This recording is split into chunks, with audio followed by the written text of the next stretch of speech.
1885년 4월 5일 부활절에 감리교 선교사 아펜젤러, 장로교 선교사 언더우드가 나란히 인천 제물포항에 복음을 들고 들어왔습니다. 바로 140년 전의 일입니다. 감리교, 장로교 선교사가 동시에 우리나라에 들어온 것도 참 놀라운 일이고, 또 그날이 부활절이었다는 것도 참 놀랍습니다. 또 우리나라 선교 140주년을 맞이하면서 한국 교회가 큰 부흥을 이룬 것도 정말 세계적으로 볼 때 좀 드문 일입니다. 이 모든 것들을 볼 때 하나님께서 우리나라를 사랑하시는 줄로 믿습니다. 우리나라는 계속해서 부흥을 거듭했고 놀라운 부흥과 성장을 이루었습니다. 그런데 한국 교회도 2000년 이후에서는 성장이 멈추게 되었습니다. 그리고 몇 년 전에 있었던 코로나19 이후에 한국 교회는 침체되기 시작했습니다. 예배에 출석하는 교인의 수가 줄어들게 되었고, 처음 교회를 나오는 사람보다는 수평 이동하는 기존 교인들이 교회에서 교회로 옮기는 그러한 현상들이 나타나게 되었고, 그리고 젊은이들은 교회에서 줄어들고, 그러면서 점점 교회가 고령화되어지는 그러한 현상이 나타나게 되었습니다. 급격하게 변화되는 이러한 교회의 상황 속에서 목회를 하는 저도 어떻게 해야 될 것인지 참 당황스러울 때가 참 많습니다. 그러나 한국 교회가 침체를 하고 있지만 분명히 하나님께서 가만히 보고만 계시지는 않을 줄로 믿습니다. 하나님께서 반드시 복음의 능력을 통해서 한국 교회를 다시금 세워주실 것이고 부흥시켜 주실 줄로 믿습니다. 오늘 부활주일입니다. 오늘 부활주일을 맞이해서 부활의 능력과 부활의 힘이 여러분들의 가정과 일터 가운데, 우리 교회와 또 이 나라 이 민족 가운데 임하는 귀한 시간 되기를 주님의 이름으로 축원합니다. 우리 옆 사람과 다시 한번 인사하겠습니다. 부활주일 인사는 이렇게 합니다. 예수님께서 부활하셨습니다. 인사하겠습니다. 예수님께서 부활하셨습니다. 예수님께서 부활하셨습니다. 정말 예수님께서 부활하셨다라고 하는 것이 우리에게 큰 기쁨인데요. 그 기쁨이 클 수밖에 없는 것은 예수님께서 돌아가셨다가 다시 살아나셨기 때문에 그렇습니다. 역전이라고 하죠. 역전. 완전히 역전이 되면은 그 기쁨이라는 것이 훨씬 배가 되는 것 아니겠습니까? 그동안에 우리는 사순절 또 고난주간을 지냈습니다. 예수님께서 고난을 당하시고 십자가에 달려 죽으시고 장사 지내었던 그런 슬픔의 시간들을 보내었고 힘든 시간들을 보내었고, 그러나 오늘 예수님께서 부활하셨으니 이것이 힘들고 어려웠던 일들을 다 잊을 수 있는 그러한 놀라운 기쁨 아니겠습니까? 정말 우리의 죄를 위해서 십자가에 달려 죽으셨다가 다시 부활하신 주님을 우리가 오늘 정말 다시 한번 영광의 박수로 찬양드렸으면 좋겠습니다.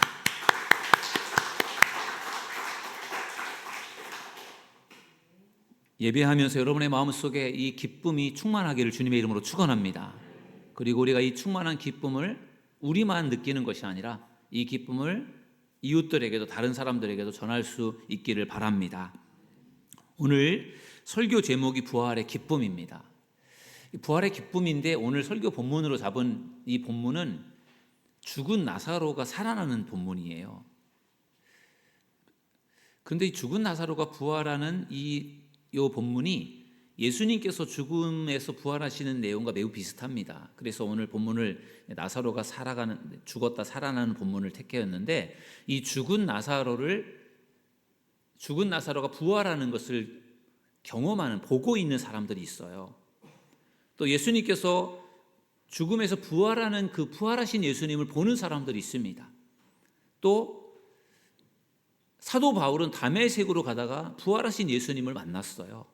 그래서 그렇게 죽은 사람이 다시 살아나는 것을 경험한 사람들이 그 자기들이 경험한 어떤 그 기쁨을 가지고 나가서 전하면서 놀라운 하나님의 역사들이 나타나게 되는데, 오늘 그 세 가지의 어떤 그런 죽음과 부활, 또 예수님의 부활을 경험하는 그런 사람들을 통해서 오늘 우리가 함께 은혜를 나누는 시간 되었으면 좋겠습니다. 우리가 부활의 기쁨을 전하려면 무엇이 필요할까? 죽은 나사로의 부활을 경험한 사람들, 그리고 예수님이 부활하신 것을 목격한 사람들, 또 사도 바울이 예수님을 만나면서 그들이 그것을 어떻게 전했는가, 그것을 오늘 같이 나누려고 합니다. 첫 번째로 나누고 싶은 말씀은 부활의 주님을 만나야 한다는 것입니다. 저를 따라하겠습니다. 부활의 주님을 만나야 한다. 부활의 주님을 만나는 여러분들 되기를 주님의 이름으로 축원합니다. 나사로는 병에 걸려서 죽습니다. 그리고 죽은 지 나흘이 되었을 때 예수님께서 그 나사로의 집을 찾아오십니다. 나사로는 이미 죽어서 장사를 치른 상태예요.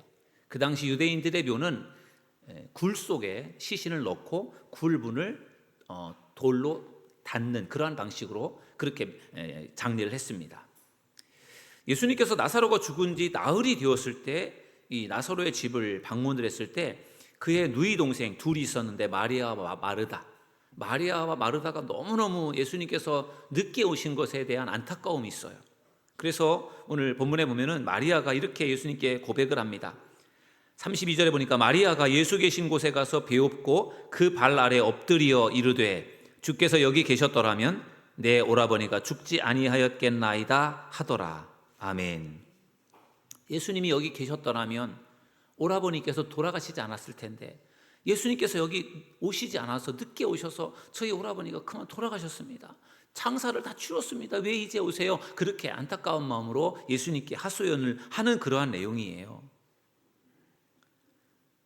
마리아와 마르다는 자기의 오라버니가 돌아가실 것 같아서 예수님에게 사람을 보내어서 예수님 빨리 좀 와주세요. 저희 오라버니가 좀 위독합니다. 빨리 와주세요. 이렇게 부탁을 드렸어요.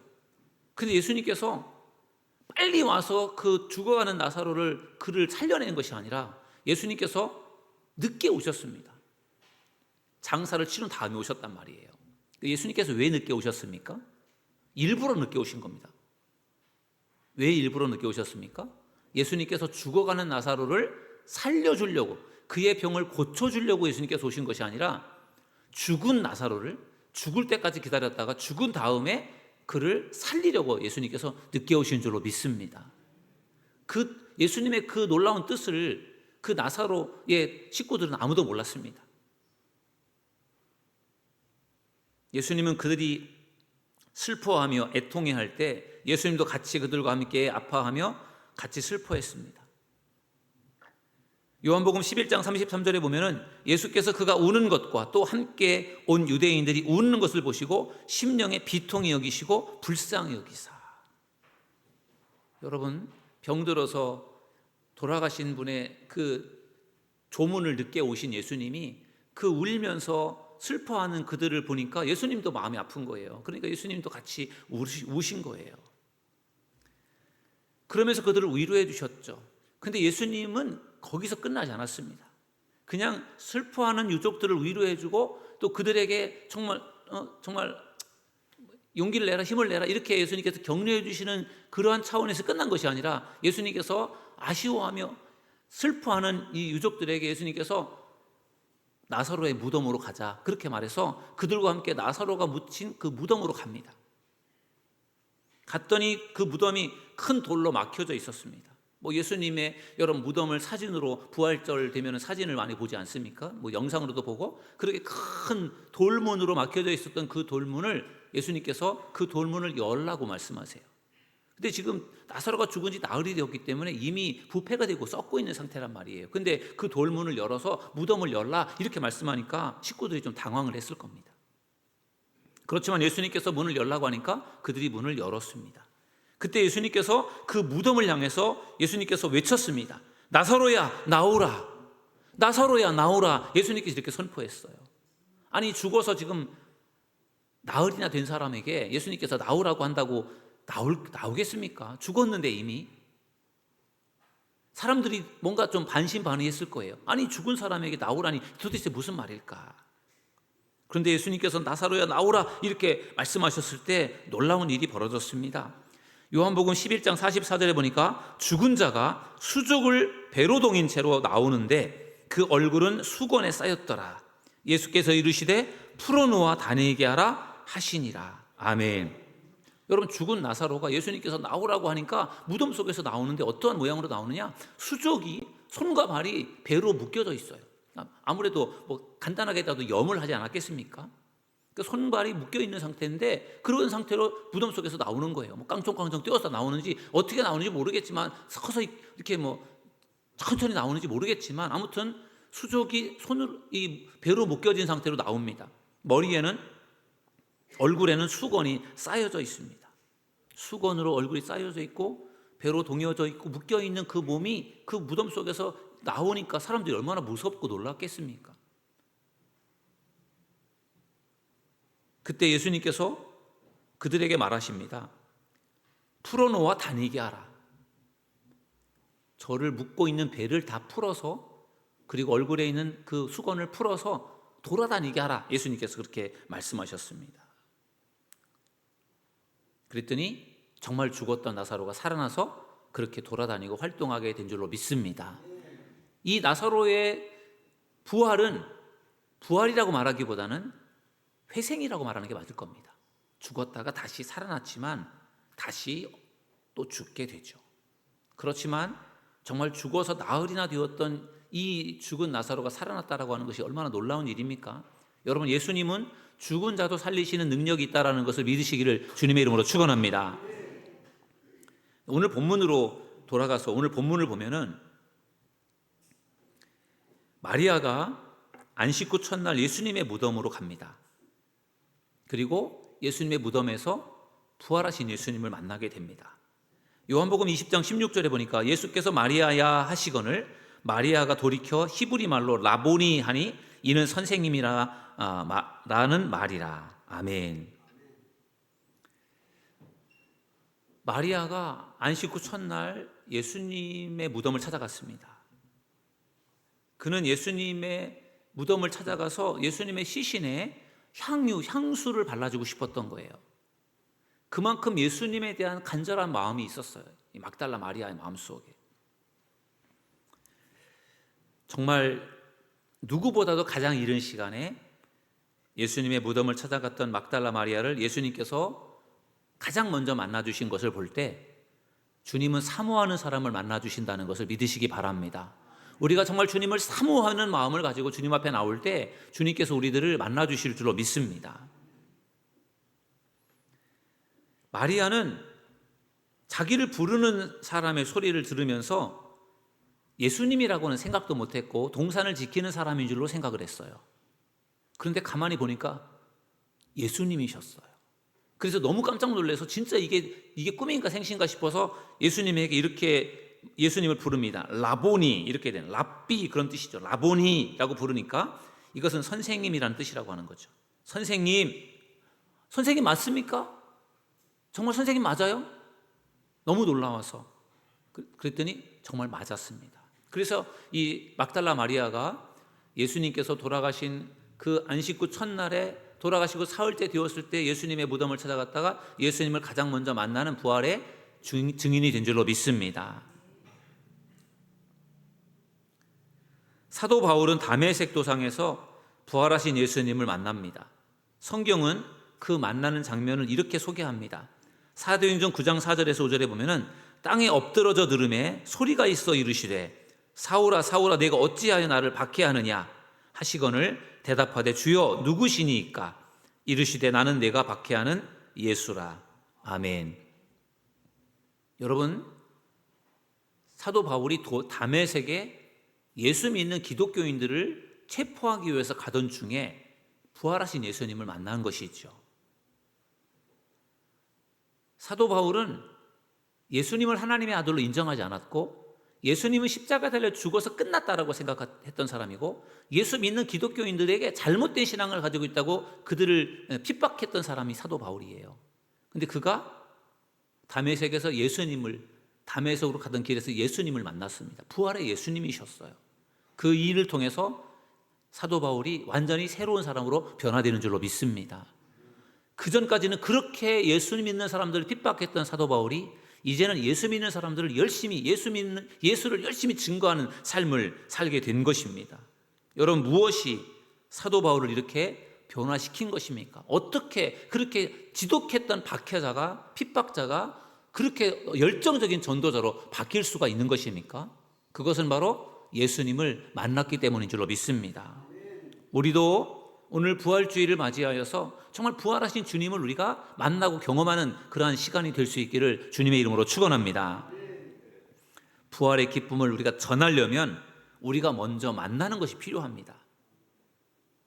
막달라 마리아가 부활하신 예수님을 만났기 때문에 전할 수 있었던 것이고, 나사로가 죽었다 살아나는 것을 경험한 사람들이 가서 예수님의 능력을 전할 수 있었던 것이고,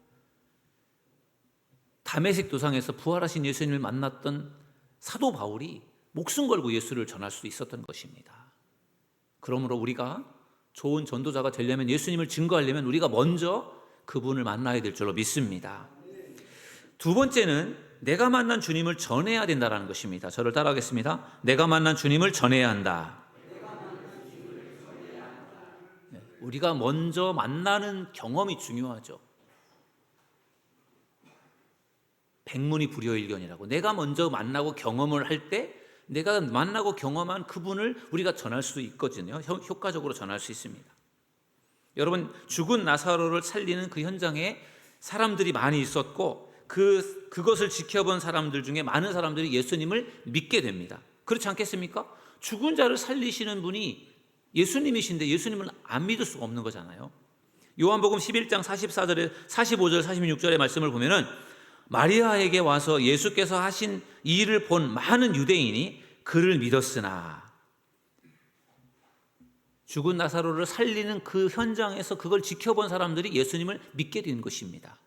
여러분, 그러나 그 현장에서 예수님이 그 죽은 자를 살리는 것을 지켜본 사람들 중에 예수님을 믿은 사람들이 많았지만 모두가 다 믿은 것은 아니에요.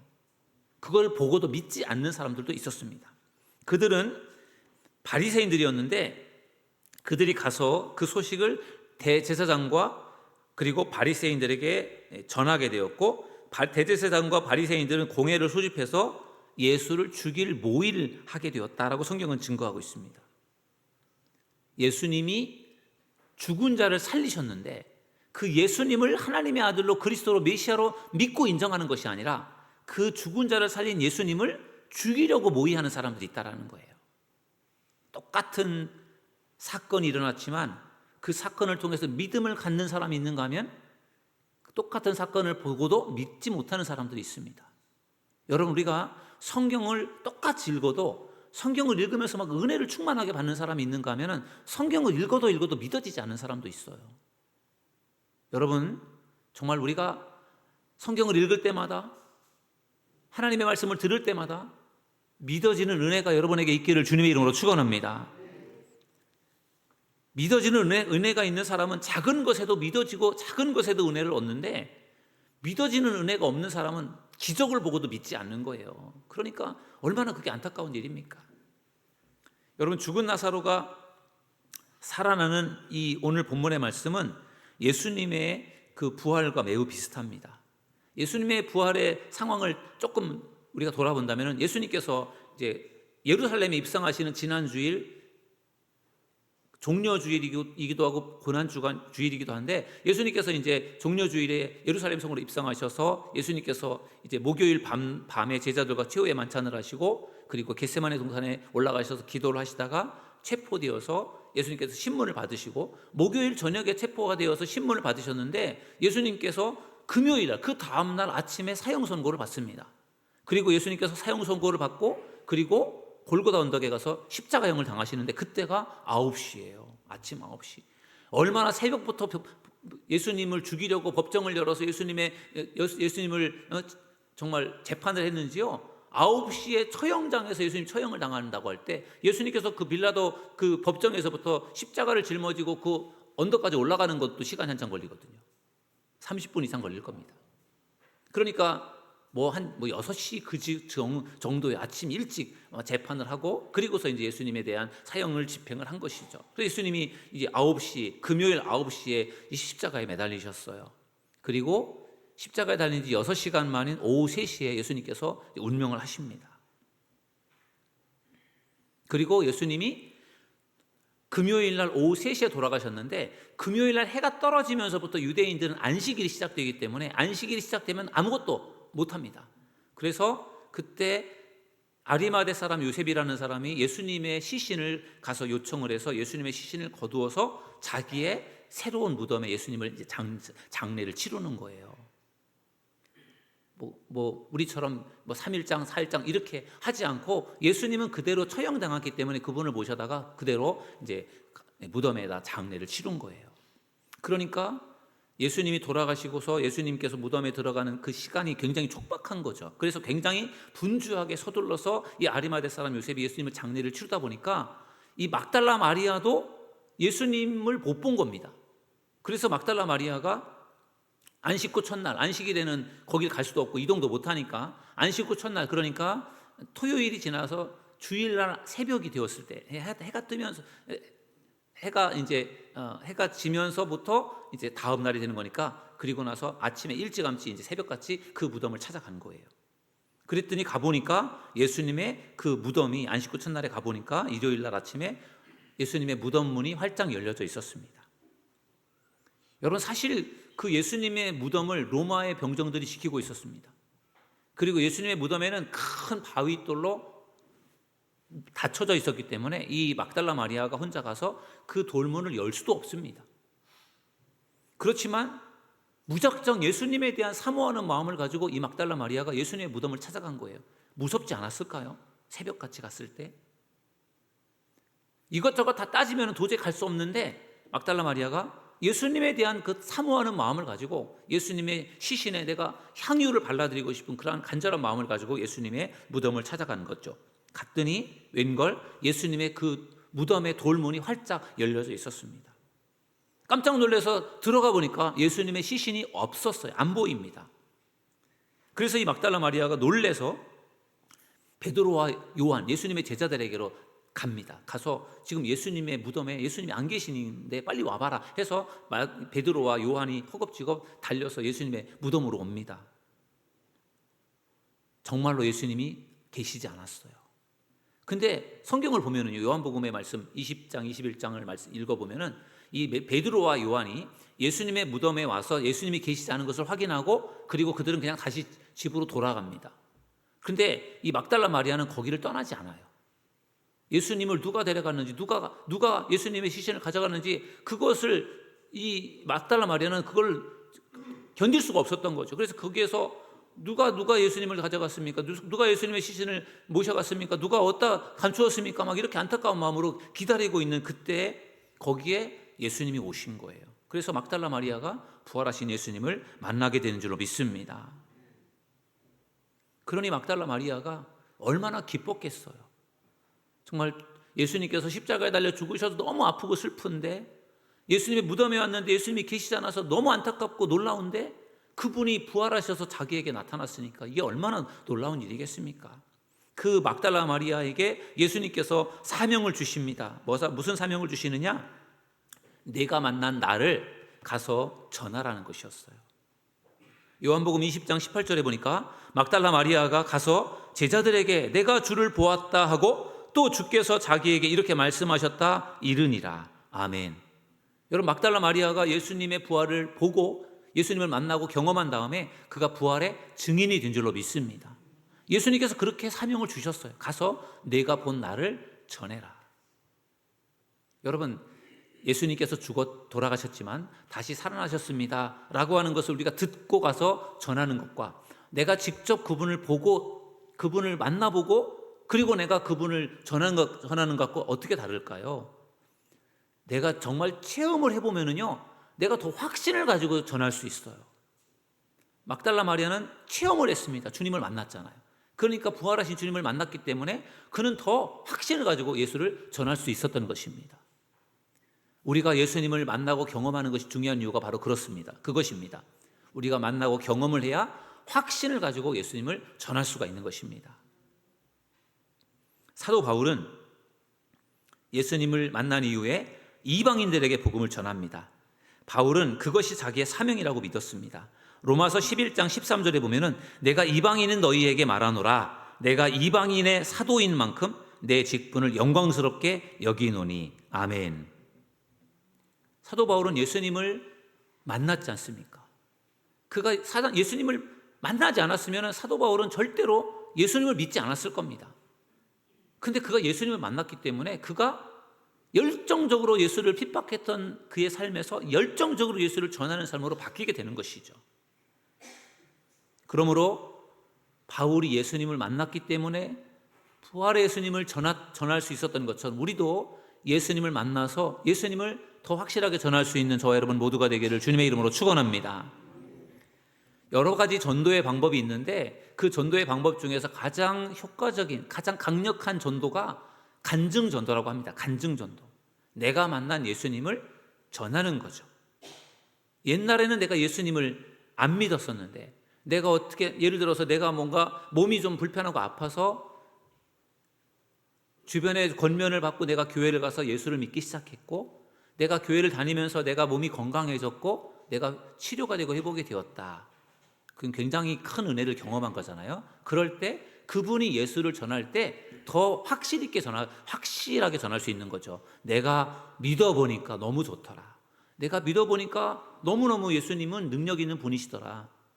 단지 내 병을 고쳐주신 것뿐만 아니라 내가 예수님을 믿고 살아가는 것이, 내가 하나님 앞에 나와 예배를 드리면서 내가 믿음으로 살아가는 것이 얼마나 내게 기쁨인지 내가 겪어보니까, 내가 이렇게 나 혼자 이걸 내가 갖고 살기 너무 아까워서 너에게 소개를 하는데 너도 한번 예수님 믿어봐. 이렇게 내가 만난 예수님, 내가 경험한 예수님을 가지고 전도할 때 그 전도에 가장 힘이 있다는 것을 믿으시기를 주님의 이름으로 축원합니다. 막달라 마리아가 그렇게 예수님을 전했고 사도 바울이 그렇게 예수님을 전했습니다. 예수님을 경험하는 것과 함께 우리가 그 경험한 예수님을 전하는 저와 여러분 모두가 되기를 주님의 이름으로 축원합니다. 한국 교회들, 세계적으로 모든 교회들이 부활절이 되면은 부활란을 가지고 나누고 전도하는 일들을 합니다. 우리 교회도 앞에 여러분 보시는 것처럼 부활란을 속별로 부서별로 준비해서 이렇게 예쁘게 꾸며서 앞에다 봉헌을 했습니다. 우리가 이제 예배를 마치게 되면 이걸 가지고 나가서 지역에 있는 사람들에게 나누어 줄 텐데, 이 부활주일에 왜 이 계란을 가지고 전도를 하는 것입니까? 그 계란에서 병아리가 이제 부화되는 것처럼 예수님께서 사망 권세를 이기고 부활하셨다라고 하는 것을 우리가 그걸 전하기 가장 좋은 도구가 이 계란이란 말이에요. 그래서 그 계란을 가지고 우리가 전도를 하는 것입니다. 예수님이 부활하셨습니다. 예수님은 사망 권세를 이기고 부활하셨습니다. 우리가 예수님을 믿을 때 우리도 부활할 수 있습니다. 이런 메시지를 가지고 그 부활절 계란으로 전하는 거예요. 그냥 그것만 전해줘도 그것이 뭔지를 사람들은 부활절이구나 알게 되는 것이죠. 부활란을 가지고 전도를 하더라도 그것을 받지 않는 사람들도 있을 거예요. 또 그것을 기쁨으로 받는 사람들도 있을 것입니다. 아무튼 받지 않는 것에 여러분들 너무 개의치 마시고 상처받지 마시고 받는 사람들을 통해서 기뻐하시고 감사하는 여러분들 되기를 주님의 이름으로 축원합니다. 저희 딸이 고등학교를 다닐 때 부활절에 자기 학교 친구들에게 부활란을 선물하고 싶다, 그렇게 이야기를 했어요. 그래서 그래 그럼 하자. 그래서 이제 담임 선생님의 허락을 받고 부활란을 저희 식구들이 만들었습니다. 시장에 가서 10판을 사가지고 300개를 삶아서 그걸 가지고 이제 예쁘게 꾸며가지고 그거를 제가 이제 바구니에다 담아가지고 이제 고등학교에 배달을 해드린 적이 있습니다. 그걸 가지고 예원이와 선생님들이 그거를 선생님들도 나눠드리고 학생들에게, 아마 그때 예원이가 1학년이었었는데 1학년 학생들 모두에게 그걸 나누어 준 거로 제가 알고 있어요. 왜 예원이의 마음속에 우리 친구들에게도 한번 부활란을 나누어주고 싶다라는 그런 마음을 저희 딸아이가 가졌을까? 또 우리는 그걸 기쁘게 생각해서 그래, 우리가 부활절 되면은 우리 지역 사람들에게는 부활란을 나눠줬지만 우리 학교 학생들에게는 우리가 나눠준 적이 없으니까 한번 해보자. 그래서 했는데 굉장히 반응이 좋았다고 제가 저희 딸 아이를 통해 나중에 들었습니다. 그 부활란을 받아들고 그것을 먹고 하는 과정 속에서 이게 뭐지? 부활란이라는 것이 이게 뭐지라고 하는 것에 관심을 가질 것이고, 그것이 다름 아닌 예수님의 부활을 상징하는 것이고 예수님의 부활을 전하는 것이다라고 하는 것을 알게 되었을 때, 그것이 또 하나의 예수님을 알게 하는 여러 가지 많은 그러한 방법들 중에 하나가 아니었을까 생각이 들어요. 그때 예원이가 전해주었던 그 부활란을 선물로 받은 친구들 중에서 뭐 몇 명이 교회를 다녔고 또 다니게 되었는지 제가 모르겠지만 한 번 그걸 받았다고 해서 예수님을 믿는 건 아니겠죠. 예수님에 대한 소식을 듣고 부활란을 받고 전도지를 받고 권면을 받고 이렇게 여러 가지 많은 방법으로 말씀을 듣고 그런 것들이 누적되고 누적될 때 결국은 거기에서 전도의 열매가 맺혀지게 될 줄로 믿습니다. 당장 눈에 보이는 효과는 없다고 할지라도 우리가 끊임없이 주님을 전하는 일을 하다 보면 주님께서 언젠가 그 일들을 통해서 사람들의 마음속에 말씀이 심어지게 하고 그걸 통해서 구원하는 역사를 이루어 주실 줄로 믿습니다. 이번에 오늘 또 우리가 부활란을 가지고 이 지역에 우리가 주민들에게 나누고 전할 때 그 부활란을 통해서 예수님의 부활이 그들에게 증거될 수 있기를 주님의 이름으로 축원합니다. 세 번째로 부활의 기쁨을 우리가 전하려면 성령 충만을 받아야 됩니다. 저를 따라하겠습니다. 성령 충만을 받아야 한다. 예수님 만나는 것 중요하고 예수님 우리가 만난 내가 경험한 예수님을 전하는 것 중요한데 더 본질적으로 중요한 것은 성령을 받는 것임을 믿으시기 바랍니다. 예수님께서 이제 죽음에서 부활하시고 예수님께서 이 땅에 40일 동안 머물러 계시다가 예수님이 승천하셨습니다. 그때 예수님께서 제자들에게 승천하시면서 주신 말씀이 사도행전 1장 8절입니다. 우리 함께 읽어보실까요? 시작. 오직 성령이 너희에게 임하시면 너희가 권능을 받고 예루살렘과 온 유대와 사마리아와 땅끝까지 이르러 내 증인이 되리라 하시니라. 아멘. 예수님은 분명히 말씀하셨습니다. 너희에게 성령이 임하면 너희가 권능을 받고 너희가 증인이 된다 이렇게 말씀하셨어요. 성령을 받아야만 그 성령의 능력을 가지고 너희들이 전할 수 있고 그걸 통해서 증인으로서의 삶을 살 수 있다라고 하는 것을 예수님이 가르쳐 주셨습니다. 여러분, 예수님의 제자들은 예수님에게 3년 동안 훈련받은 사람들입니다. 예수님과 함께 살면서 예수님에게 많은 것을 배웠습니다. 그래서 정말 좋은 제자가 된 줄로 생각을 했어요. 근데 예수님께서 체포가 되고 십자가에 달려 돌아가시게 되니까 그 12명의 제자가 한 명도 빠짐없이 다 도망갔습니다. 수제자라고 자부했던 베드로도 나는 예수님 모른다고 3번이나 부인하지 않았습니까?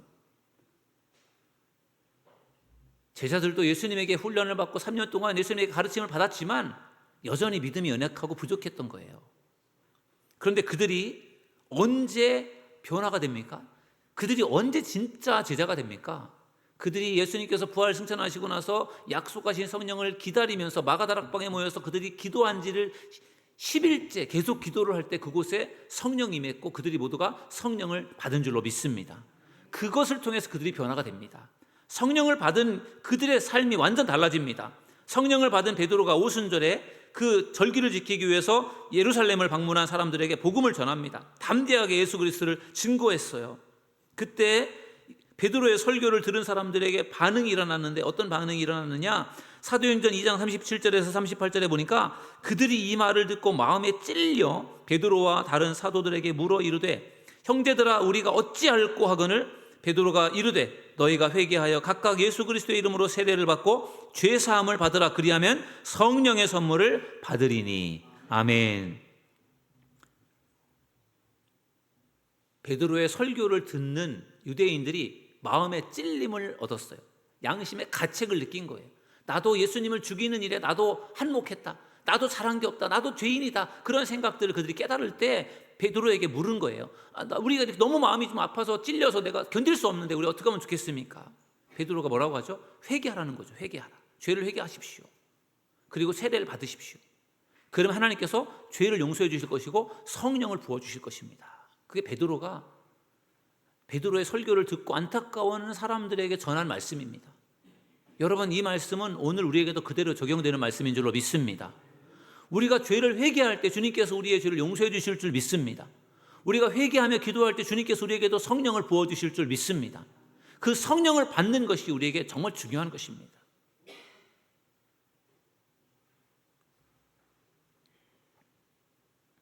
여러분, 예수님의 제자들은 예수님에게 훈련을 받았지만 그들이 예수님께서 체포되고 십자가에 달리실 때 다 도망갔던 사람들이에요.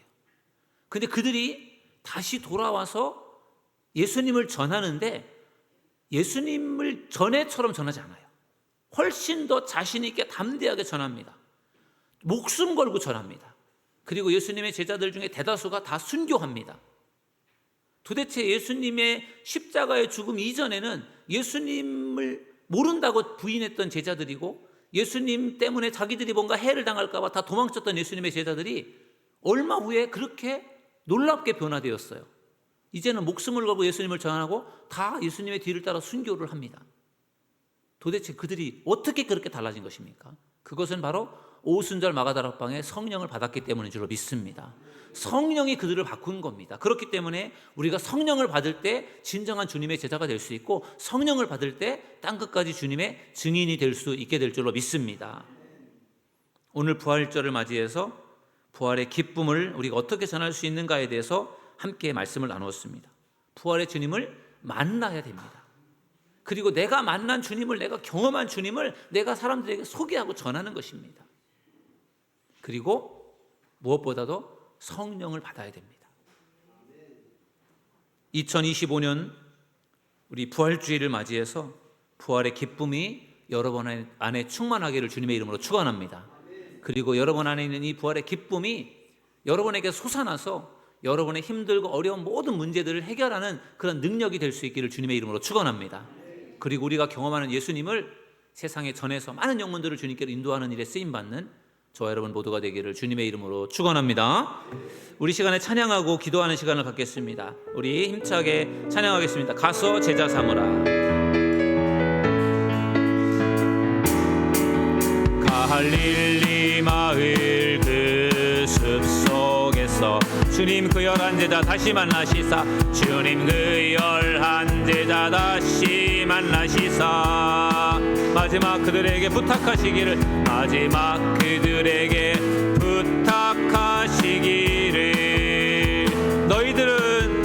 너희들은 가라 저 세상으로 가서 제자 삼으라 가서 제자 삼으라 세상 모든 사람들을 세상 모든 영혼이 내게 달려나리 가서 제자 삼으라 나의 길을 가르치라 내가 너희와 항상 함께하리라 지금도 우리 주 찾아오사 지금도 우리 주 찾아오사 어두워져가는 저 세상 바라보며 마지막 우리에게 말씀하시기를 마지막 우리에게 부탁하시기를 너희들은 가라 저 세상 너희들은 가라 저 세상 가서 제자 삼으라 가서 제자 삼으라 세상 모든 사람들을 세상 모든 영혼이 내게 달려나리 가서 제자 삼으라 나의 길을 가르치라 내가 너희와 항상 함께하리라. 아멘. 오늘 부활의 기쁨을 우리가 먼저 느낄 수 있기를 원합니다. 예수님을 부활하신 예수님을 만났던 막달라 마리아처럼 사도 바울처럼 정말 우리가 부활의 주님을 만나고 경험한다면 우리에게 얼마나 기쁨이 있겠습니까? 그 기쁨을 우리가 믿지 않는 사람들에게 전하고 나눌 때에 내가 만난 주님, 내가 경험한 주님을 우리가 잘 전할 수 있기를 바랍니다. 무엇보다도 우리가 성령을 받아야 우리가 담대하게 복음을 전할 수 있습니다. 이 시간 성령 받고 능력 받아 담대하게 복음을 전할 수 있는 증인이 될 수 있게 해달라고 이 시간 우리 주여 한번 부르짖고 통성으로 기도하겠습니다. 주여 주여 주여 전능하신 하나님이시여 이 시간도 하나님의 은혜가 우리에게 임하기 원합니다. 하나님 능력이 우리 가운데 나타나길 원합니다. 주여 주여 주님을 만나 정말 부활의 주님을 만난 막달라 마리아가 주님의 그 만남을 세상에 가서 전했던 것처럼 우리도 부활하신 주님을 세상에 증거하는 저희들 모두가 되기 원합니다. 주님께서 죽음에서 부활하신 그 기쁨과 그 감격이 우리 안에 솟아나게 하시고 예수님의 부활이 우리에게 능력이 되어 주여 우리가 그 능력을 가지고 세상을 나가 세상을 이기며 승리하는 저희들 모두가 될 수 있도록 주님 축복해 주시기를 간절히 빌어옵나이다. 성령님 이 시간에 함께하여 주옵소서. 우리의 간절한 기도를 주님께서 들으시고 응답하여 주시고 늘 사모하는 마음으로 주님 앞에 나와 예배하며 주님을 만나며 경험하는 저희들 모두가 되기 원합니다. 부활의 주님을 만나 우리의 삶이 변화되기 원합니다. 부활의 주님을 만나 땅끝까지 주님의 증인으로서의 삶을 살아가는 저희들 모두가 될 수 있도록 주여 역사하여 주시옵소서. 하나님, 오늘 부활주의를 맞이하여 부활의 기쁨이 우리 안에 솟아나게 하시고 우리도 그 부활의 주님을 만나고 경험하는 귀한 시간이 될 수 있도록 역사하여 주옵소서. 막달라 마리아가 부활의 주님을 만나 부활의 주님을 전하는 것처럼 사도 바울이 부활의 주님을 만나 부활의 주님을 증거한 것처럼 예수님의 제자들이 성령을 받고 능력을 받아 담대하게 예수님을 증거한 것처럼 우리도 주님을 만나고 경험하며 성령의 충만함을 받아 담대히 복음을 전할 수 있는 저희들 모두가 되게 하여 주옵소서. 하나님, 오늘 부활주의를 맞이하여 우리가 하나님 앞에 예배하며 기도하는 이 시간을 통하여 부활의 기쁨이 우리에게 솟아나게 하시고 우리들의 많은 문제, 어려운 일들, 하나 해결받지 못했던 문제들, 기도의 제목들까지도 해결받는 귀한 은혜가 임하게 하여 주시옵소서. 우리 구주 예수님의 이름으로 간절히 기도하옵나이다. 아멘.